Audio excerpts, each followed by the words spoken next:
The fog was the kind that swallowed things whole. Alara Voss had 43 seconds before the post-carriage to Leeds pulled out of the Kettlewick yard, and she knew this not because she had counted, but because the coachman had screamed it twice, and the second time he had not bothered to finish the sentence. She ran. Her traveling case banged her knee. Her boot caught a cobblestone seam that had no business being where it was. The yard was a chaos of horses and lamplight, and men who moved like they owned the ground, and women who moved like they were trying to become invisible. And Alara was doing neither. She was just running, coat half-buttoned, hair coming down on the left side, the kind of running that ruins a person's dignity so thoroughly there is nothing left to salvage. The carriage was there, dark lacquer, a door standing open. She threw herself in and pulled the door shut behind her and sat, breathing hard, case on her lap, watching the fog press against the window like it was trying to look in. The carriage moved. She exhaled. The inside of the carriage was very dark, very still, very... She noticed this slowly, the way a person notices something that should have registered immediately. Very quiet. Post-carriages were not quiet. Post-carriages smelled of leather and other people's damp wool and something that was probably a dog that had been there recently, and they rattled like the bones of the world were loose. This carriage did not rattle. She looked down. The floor was carpeted, not rug-overboard carpeted, carpeted in the way that meant someone had commissioned it. The lamplight from outside caught the edge of a brass fitting on the opposite seat, and the brass fitting was engraved, and the engraving was a crest. The window on her left had a curtain. The curtain was silk. Alara sat very still. She had 40 pounds in a small purse sewn into the lining of her coat. She had a letter in her case from a household in Leeds that would employ her as a governess beginning the 14th of the month, which was in 4 days, and she needed to be on a particular road to be on time, and the particular road she needed to be on was not, she was now understanding, the road this carriage was on. The lamp inside the carriage, there was a lamp inside the carriage which post-carriages did not have, flickered to life. A footman she had not seen, sitting opposite her in the shadows with the composure of a man who had seen stranger things than a wind-blown governess throwing herself into a ducal vehicle, held out a small silver tray. On the tray was a glass of port. She stared at it. He did not move. She stared at it for another 3 seconds and then she said, very carefully, "I am in the wrong carriage." The footman said nothing. He was extraordinarily good at nothing. The carriage did not slow. Alara pressed her face to the window. The coaching-in yard was gone. The road unfurled ahead in the fog, hedgerows on either side, the trees nothing but shapes, and she could not tell north from south in this dark, could not tell which direction Leeds was, could not tell anything, except that she was moving away from where she needed to be, and the distance was growing with every rotation of the wheels beneath her. The glass of port remained on the tray. She took it. She needed something to do with her hands. She did not drink it. She held it and pressed her back against the seat and thought, with the particular clarity that comes from genuine alarm, about everything she was 3 days away from outrunning. The creditor's name was Aldous Fitch, and he was not a patient man. She took a sip of the port. It was extraordinary port.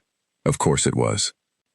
The carriage slowed at a post stop she did not recognize, no signpost she could read through the fog, no light beyond the glow of the changing-house lantern, and she heard the coachman's voice above, and the sound of horses shifting, and then a door, not her door, the opposite door, opened from the outside. A man got in. He sat. He looked at her. She looked at him. The man who had just entered his own carriage and found a woman in it did not shout. He did not call for anyone. He settled into the seat across from her with the unhurried certainty of someone accustomed to finding the world arranged according to his preferences, looked at her with gray eyes that did the thing very still water does, reflected everything, showed nothing underneath, and said, at last, "You are not my secretary." "No," Alara said. "My secretary is a Mr. Potts," the man said. "He is 53, has a cough, and has never in 30 years of service entered a carriage before me. I am not Mr. Potts. I can see that." He had the kind of face that made a person feel, unreasonably, that they were being evaluated for something they had not known was a test.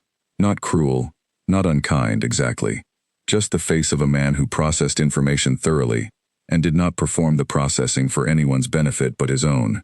His coat was dark, his gloves were off, his hands rested on his knees with a stillness that was its own kind of statement. The crest on the brass fitting was the same one embroidered on the curtain. Alara looked at it, looked at him, looked at the curtain again as if the repetition would resolve something.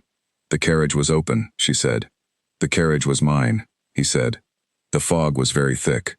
It was. I was in a considerable hurry. He said nothing to this. He did not need to. She straightened her spine to the exact degree that she hoped communicated that she was fully aware of the absurdity of her situation and had chosen to remain composed despite it, and said, I need to be in Leeds in 4 days. I have employment waiting. I would be very grateful if you could instruct your driver to return me to the Kettlewick yard.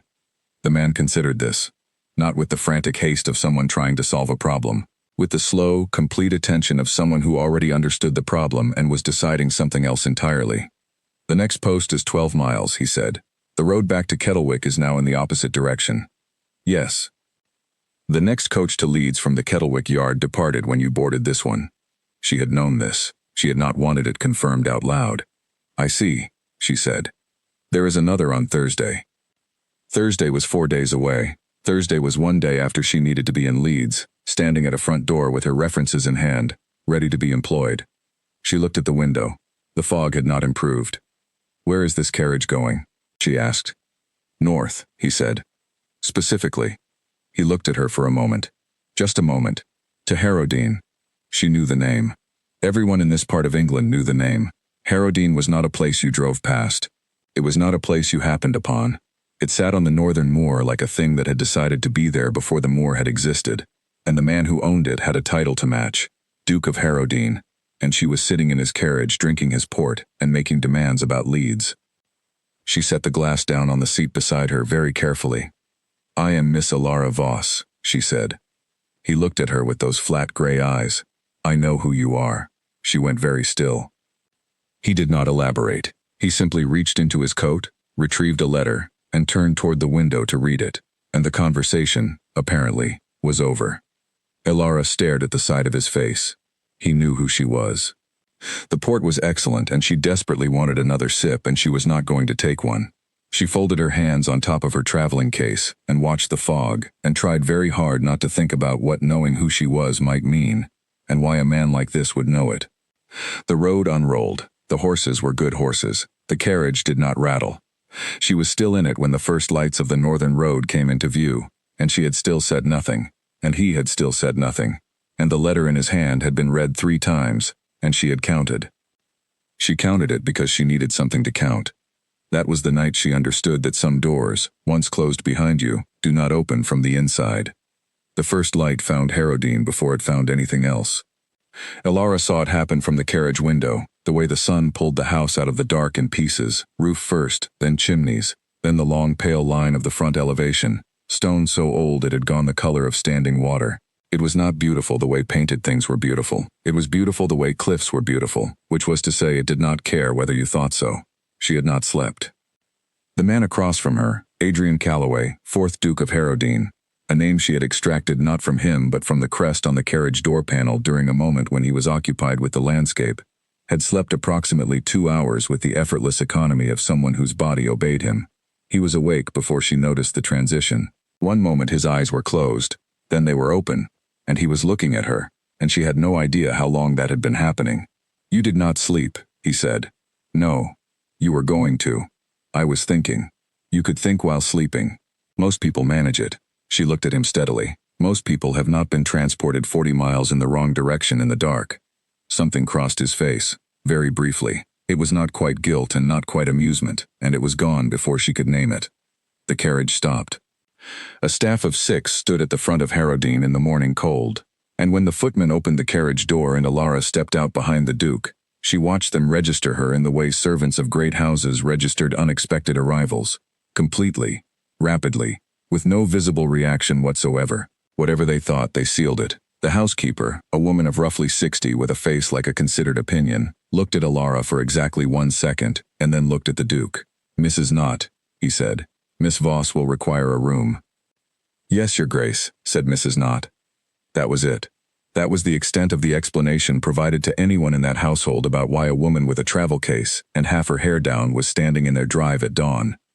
Alara followed Mrs. Knott inside because there was nothing else to do, and the hall was warm and high, and the stone floors were covered in wool rugs that had been old when her grandmother was young, and the smell was beeswax and cold hearth, and something that might have been lavender packed into linens a century ago.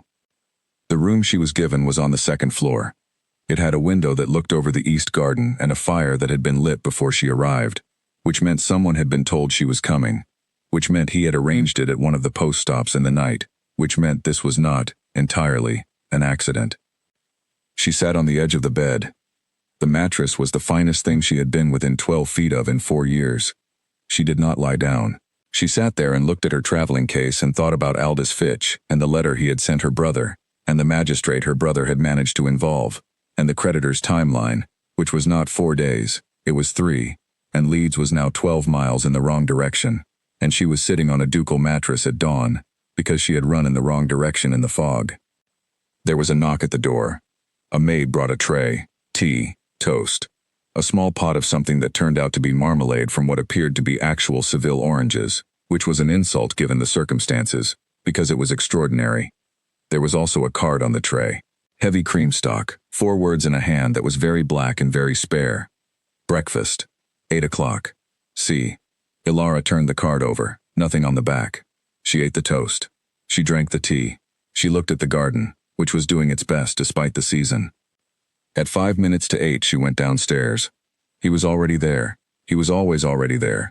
She would understand this later, that this was simply how he moved through his own life, ahead of every moment, never rushed, never late, already positioned.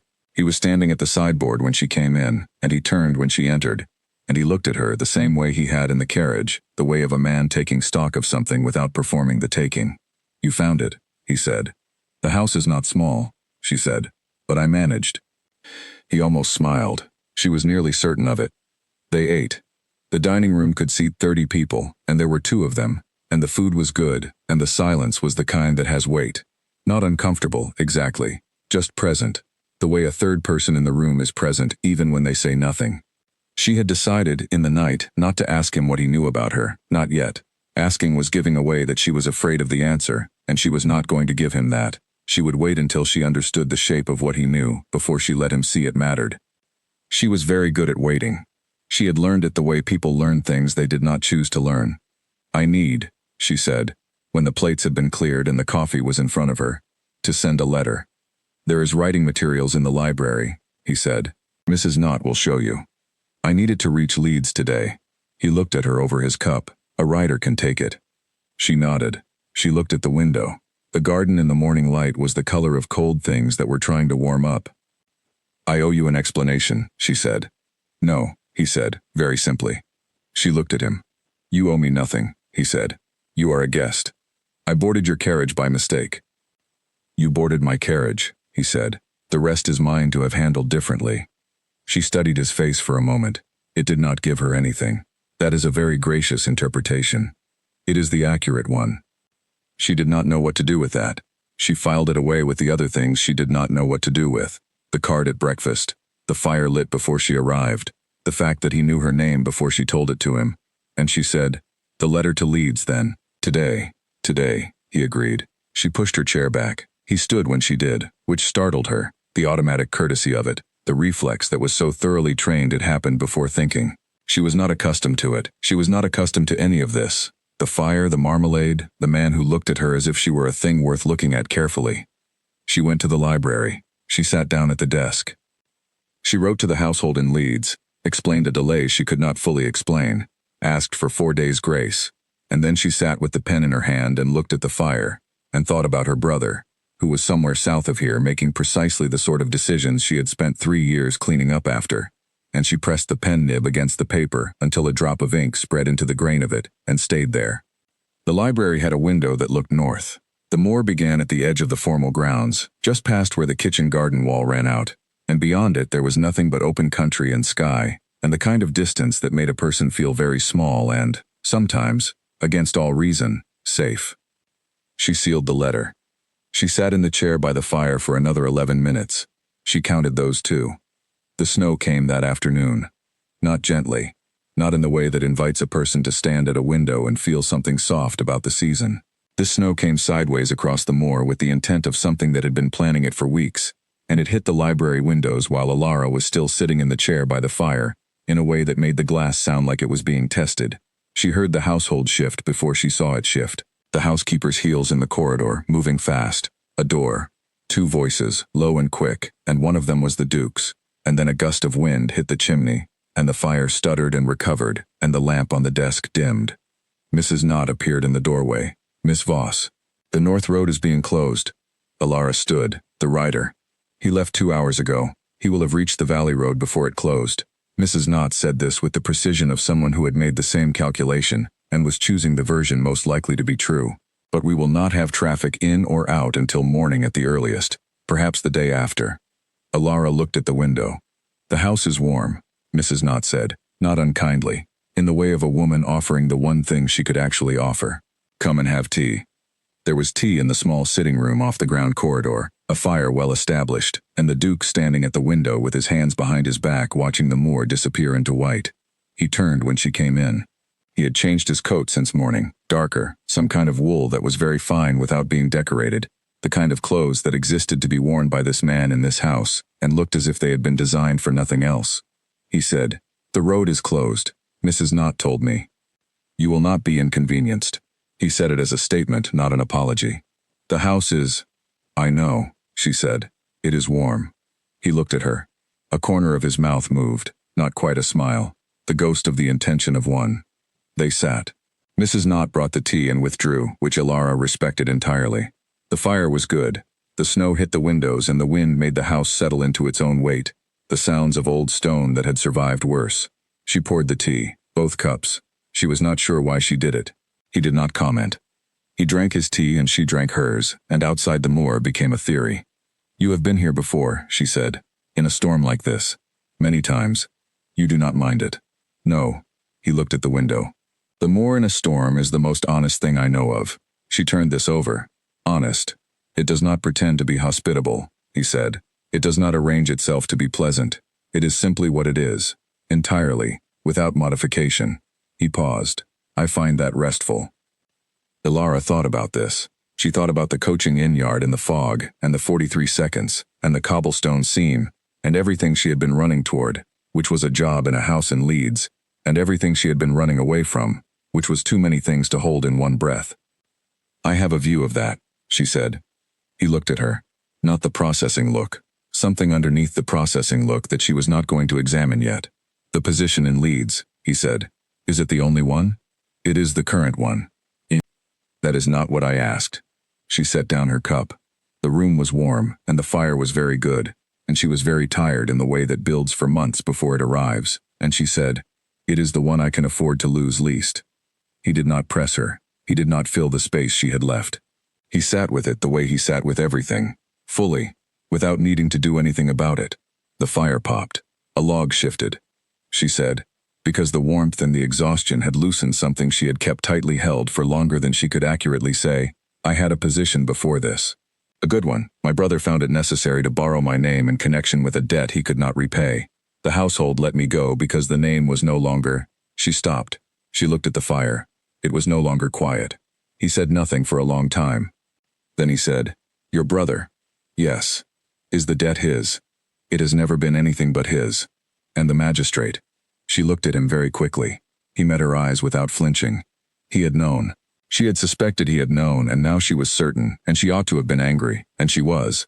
The hot, bright animal kind of anger that had nothing to do with blame, and everything to do with the humiliation of being known before being asked. And underneath the anger was the other thing, the thing she was not going to let into the room yet, which was relief.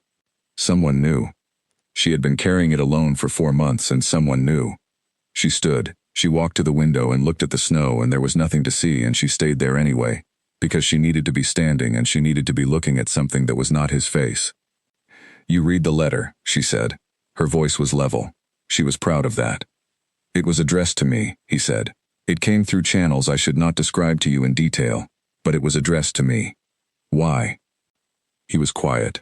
"Why would a letter about my brother's debt be addressed to you?" "Because," he said, very carefully, "Aldous Fitch is not a creditor. He is a collector. He works for interests I have reason to monitor.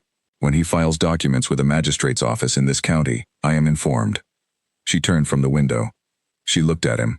"You monitor him," she said. "Among others." "That is a considerable amount of infrastructure," she said, "for personal interest." He said nothing. His face said nothing. But he did not look away, and that was something. She walked back to her chair. She sat down. She picked up her tea, which was cold now, and drank it anyway, because it gave her something to do with her hands while she reorganized everything she thought she understood about the carriage, and the fog, and the 43 seconds and the door secured from the outside. The carriage, she said. He said yes. The carriage was open. Yes. You knew I would be at the Kettlewick yard. He did not answer. She looked at him. He looked at her. The fire burned. The snow fell. The moor was completely gone now, swallowed into white, and the room was very small in the way rooms become when the weather takes everything outside of them. Tell me, she said, that it was a coincidence. He was quiet for 7 full seconds. She did not count them. She felt them. It was a coincidence, he said, that you chose my carriage. She held this sentence up and looked at the shape of it. It was technically true. Everything about it was technically true, and nothing about it was simple. And the rest, she said. The rest, he said, I will explain when you are ready to hear it. She should have pressed him. She knew she should have. She was the kind of woman who pressed, who followed the thread, who kept pulling until the knot gave way. She had survived on that quality for 4 years. She did not press him. She sat with the cold tea and the good fire, and the man across from her who knew her brother's name and Aldous Fitch's business and the direction she had been traveling in the dark, and she said, all right. 2 words. All right. She would understand later that it was the most dangerous thing she had said in years. They stayed in the sitting room until the light went, and then the lamps were lit, and the dinner was brought, and they ate at the small table because the formal dining room was too large for a storm, and she had the thought, brief, bright, painful in the way that true things sometimes are, that she had not eaten a meal in company that felt like company, in longer than she could easily recall. He told her about the moor, not in the way of a man impressing a visitor, in the way of someone who had grown up trying to understand a landscape that resisted being understood, who had eventually stopped trying to understand it, and started simply being in it. He told her about the bird that nested on the flat rock north of the kitchen garden, a plover, migratory, same rock every year, and the way the frost came 2 weeks later in the valley to the west than it did on the high ground, and the particular quality of the silence just before a moor storm, which was not quiet but held. She told him about the household in Leeds, about the family there, the 4 children, the eldest of whom had a mind like a steel trap and the temperament of a person who had been told too early that they were exceptional, and had believed it. She described the letters they had exchanged, the mother's handwriting which slanted left as if bracing for impact, the careful way the position had been described that told her more about what the previous governess had done than what the household had hoped for. He listened. He was extraordinarily good at listening. He did not fill her pauses with his own thoughts. He waited, and the waiting was a kind of attention she had almost forgotten existed. The snow pressed against the windows. The lamp burned down. She did not know when she stopped being afraid of the room. She noticed later, in the corridor outside her own door with the lamp in her hand and the house settled and dark around her, that she had laughed twice at dinner, not politely, the actual kind. She stood in the corridor and looked at the lamp flame and thought about that. Then she went to bed, and this time she slept. The morning after the snow was the kind of morning that only exists in places that have genuinely earned silence. The moor was blanketed, and the sky was the pale, particular blue of a thing that has finished something large and is resting. Elara stood at the window of her room with her hands wrapped around a cup of tea that Mrs. Knott had sent up, not because she had asked for it, but because Mrs. Knott had determined she was the kind of person who needed tea before she needed anything else, which was correct. She had slept 8 hours. She was not sure what to do with this information. The road north was still closed. She had checked with Mrs. Knott at 7:30. The road south, the road that would eventually return her to some version of her original plan, was passable by midday, the head groom thought, if the temperature rose. Elara nodded at this and thanked Mrs. Knott, and then stood at the window with her tea and looked at the moor and thought about midday in the way that a person thinks about an approaching thing they are not certain they want to reach. He had known about Aldous Fitch. She had turned this over in the night, in the margins of sleep, the way you worry at a thing without deciding to. Fitch worked for interests the Duke monitored. That was the sentence he had used. Interests. Monitored. Words with doors behind them. Rooms she had not been invited into. A man like Adrian Calloway did not monitor things from sentiment. She dressed. She went downstairs. He was in the study. She knew this because the study door was not fully closed, and she could hear the sound of a pen moving across paper, steady and quick, the rhythm of a man who wrote the same way he did everything else. She stood in the corridor outside it for a moment that she hoped no one observed, and then she knocked. Come in. The study was a working room. Not the decorative kind that great houses sometimes produced for show, with books no one had touched and desks clear as ice. This one had paper in stacks with a logic she could not immediately parse, a ledger open on the side table, 2 lamps burning against the gray morning light, and a pen tray that had been used so often the wood had darkened in the shape of the pens. He looked up. She said, "I want to know about Aldous Fitch." He put the pen down. He did not seem surprised. He gestured to the chair across the desk. She sat. He clasped his hands on the desk. He looked at her the way he had in the carriage, taking stock, thorough, without performance, and then he said, "Fitch collects on behalf of a man named Dre. Gareth Dre. He runs a lending operation through 3 different names and 4 different addresses. When the debt cannot be recovered through normal means, Dre uses Fitch to apply pressure through legal channels, magistrate filings, name associations, professional disruption." She was very still. "Your brother's debt is £430, he said. "The original loan was 90. The interest calculation Dre uses is not legal, but it is constructed to appear so, and the magistrate Fitch approached is not a man who examines documents carefully. £430. Her brother had borrowed 90. "When did the loan originate?" she said. 2 years ago. She closed her eyes for exactly 1 second. Then she opened them. "He told me it was a business arrangement. He told me it was resolving itself." "I know. He told me," she said. And then she stopped, because what she had been told and what she had believed were 2 different conversations, and she had known. On some level she had not let herself confirm that they were different. She had known. She had moved to Leeds and taken a position, and moved again, and kept the distance between herself and her brother's choices at a manageable remove, and she had known. She looked at the desk. There was a paperweight on the corner of it, a piece of polished dark stone, shot through with something pale and mineral. She looked at it. She kept looking at it. "The filing with the magistrate," she said. "When?" "Filed 3 days ago." 3 days ago she had been at the Kettlewick yard in the fog with 43 seconds. "What does it say?" "It names you as a party to the debt." He paused. "It is incorrect. It is also the kind of incorrect that requires a response, or it becomes a matter of record." She looked up at him. "What kind of response?" "A legal one." He said it simply, without weight, as if it were a problem of ordinary dimensions. "There are 2 barristers in this county I have worked with before. Either one can address the filing within a week.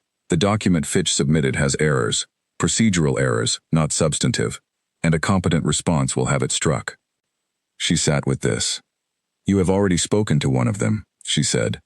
A pause. "Not long. I wrote a letter yesterday morning." Yesterday morning. Before the snow. Before dinner. Before the plover on the flat rock and the left slanting handwriting, and the 2 laughs that had surprised her. "You wrote a letter on my behalf," she said. "Without telling me." "Yes." "Without asking me." "Yes." She could be angry about this. She knew exactly how to be angry about this. The particular kind of anger that came from having other people make decisions about her life without consulting her, which was not a new experience and was, in fact, the primary experience of the past 4 years. She knew its shape and its temperature and where it lived in her chest. She was angry. And underneath the anger was something else entirely. He had written the letter the morning after she arrived. She had been asleep upstairs on the finest mattress she had encountered in 4 years, and he had been in this room with the lamps lit and the pen moving, and he had written a letter to a barrister on behalf of a woman he had known for approximately 12 hours. "Why?" she said. He was quiet for a moment. The gray morning light came through the window and lay across the desk between them.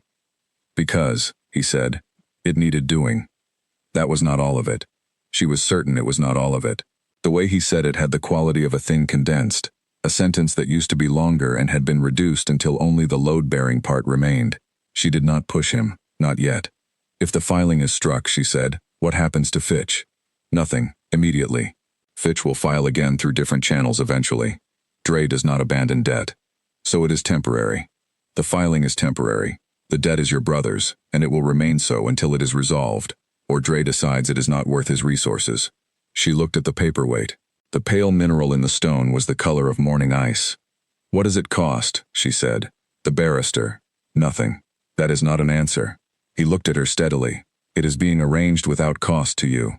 That is also not an answer." He said nothing. She said, "I will not be managed, Your Grace." "No," he said, "I know that." "Then tell me what it costs." "It costs me a conversation with a man I was going to have the conversation with anyway," he said, "on a different matter. The addition of your situation to that conversation cost me nothing. It was not already costing. She looked at him for a long time. He held the look without shifting. The different matter, she said, is mine, he said, and not yet yours. Yet. She heard that word. She knew he had put it there deliberately. She set it aside the way you set aside a thing that is too large to hold in the moment you encounter it. She stood. He stood when she did. The reflex again, automatic, trained before thinking. I will need to know when the letter receives a response, she said. You will be the first to know. She nodded. She moved toward the door. She stopped with her hand on the frame. The stone on your desk, she said. The dark one with the pale veining. What about it? What is it? It is chert, he said. From the Northfield. I found it when I was 7. She looked at him over her shoulder. He was still standing, hands clasped behind his back now, and the lamp behind him made him look very solid and very still, and she thought, involuntarily, of Mrs. Knott saying the house is warm, with the inflection of a person offering the one thing that could actually be offered. 7, she said. I wanted to understand what the moor was made of, he said. I thought if I could hold a piece of it I would know. Did it work? No, he said, but I kept the stone. She went out into the corridor. The door swung nearly closed behind her. She stood in the corridor with her back to the wall for 4 full seconds.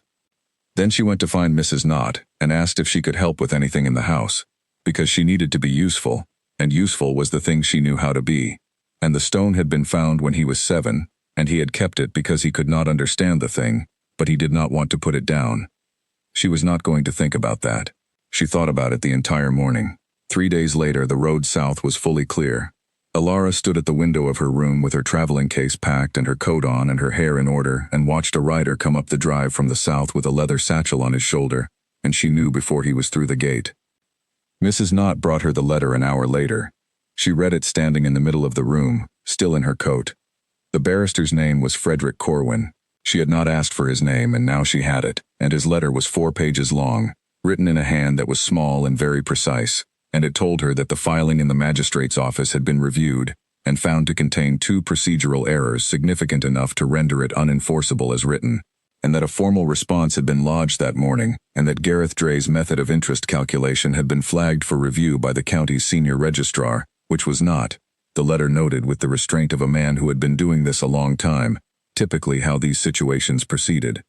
She read it twice, 3 times. She folded it. She sat on the edge of the bed, still in her coat, and held the folded letter in her hands, and the feeling that moved through her was too large to be named quickly. It had edges she could not find. It was the feeling of a weight you have been carrying so long you have stopped registering it as weight, and then someone removes it, and you discover your own dimensions. She sat there for a while. Then she stood up, because there were things to be done, and she was a person who did things. He was in the hall when she came downstairs, not waiting for her, or so it appeared. He was reviewing something with the head groom, some document about the south field boundary, and he turned when she reached the bottom of the stairs the way he always turned when she appeared, before she made a sound, as if she had a particular frequency he had become attuned to in the days she had been here. She held up the letter. He excused himself from the head groom, who withdrew with the professional invisibility of the very experienced, and he crossed the hall to her. He looked at the letter. He looked at her face. She said, Corwin's. Yes. You knew this morning. Yes. She looked at him. You could have told me. You deserved to read it yourself first. She had no response to this. She stood in the hall with the letter in her hand, and the traveling case at the foot of the stairs and the road south open and clear, and he was 3 feet from her, and neither of them said anything for a moment that had more inside it than it appeared to. The Leeds household, she said. I wrote asking for 4 days' grace. They have granted it, he said. I received a rider yesterday. The mother, Mrs. Lawrence, sends her understanding and hopes the delay was not due to illness. She stared at him. He had received a rider about her Leeds employment, yesterday, and said nothing. You, she said. The letter you sent from the library, he said. I ensured it reached her quickly, and I asked that any response be directed here. You managed my correspondence. I facilitated it, he said, with what she was now certain was the ghost of a smile living in the corner of his mouth. There is a distinction. There is not, she said. There is a small one.